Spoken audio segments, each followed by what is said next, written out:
The silent crisis. Mental health among seniors right now. As you're listening to this, an 85-year-old grandmother is sitting alone in her apartment. This is a crisis hiding in plain sight, and it's happening in every neighborhood, every family, every community across America.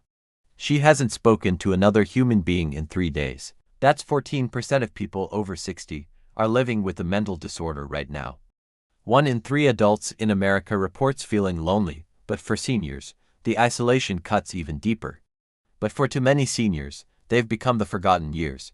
Today, we're pulling back the curtain on a mental health emergency that has been growing in the shadows while we weren't looking. Heart disease, obesity, weakened immune systems, anxiety, depression, cognitive decline, Alzheimer's disease, and even death.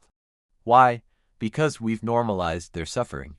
Her children live across the country, physical abilities, familiar routines, and you have a recipe for the kind of isolation that changes your brain chemistry. Her friends have moved away or passed on. More than 7 in 10 seniors with fair or poor mental health report feelings of social isolation and lack of companionship. When our elders suffer in silence, everyone suffers. And she's one of millions. We're talking about a silent killer.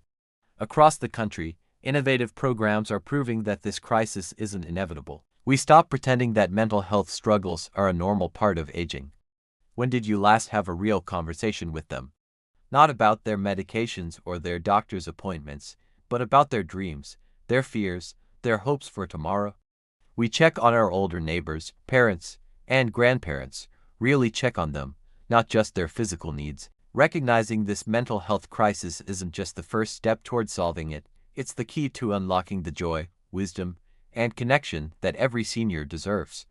We advocate for mental health resources designed specifically for seniors. We demand that isolation should not be acceptable. Not just for health monitoring, but for genuine human connection. Because mental health isn't a luxury for the young, it's a basic human right at every age.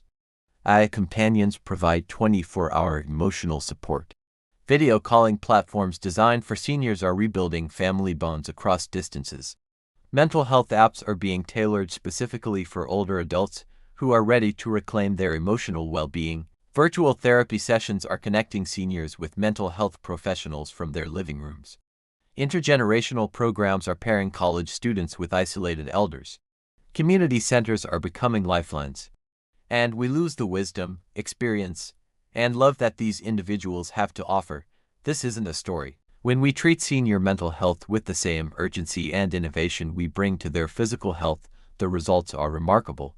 Seniors who receive proper mental health support don't just survive, they thrive.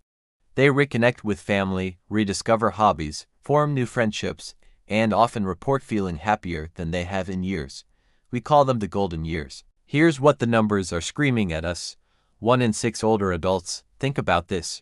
Research has linked social isolation and loneliness in older adults to higher risks for high blood pressure. We're not just talking about sadness here. How did we get here? Picture the perfect storm. Adult children scattered across the globe for careers. I am a victim of that. Neighborhoods that no longer know each other's names. The grandfather stopped calling as often. The aunt who declined every invitation. The neighbor who used to wave from her garden but hasn't been outside in months. We dismissed it as getting older, but what we were seeing was depression and anxiety wearing the mask of age. Technology that left an entire generation behind. A pandemic that locked everyone inside just when connection mattered most. Add to that the cascade of losses that come with aging. Spouses, friends, independence. Maybe you've seen it in your own family. Here's what makes this crisis even more heartbreaking. 10.6% of older adults experience total disability due to mental disorders. Yet most will never receive treatment. Of course she's sad, her husband died. Naturally, he's anxious, he's 80. She's just tired, she's earned the right to be. But being old doesn't mean being depressed. Being widowed doesn't mean being hopeless. And being 85 doesn't mean giving up on joy. This isn't just a senior problem, it's a family problem, a community problem, a healthcare system problem. Emergency rooms fill with seniors whose physical symptoms are manifestations of untreated depression. Families struggle with guilt and helplessness. Healthcare costs skyrocket. But here's where the story changes. Technology is finally catching up, the most powerful discovery. So what do we do with this knowledge? Here's your challenge.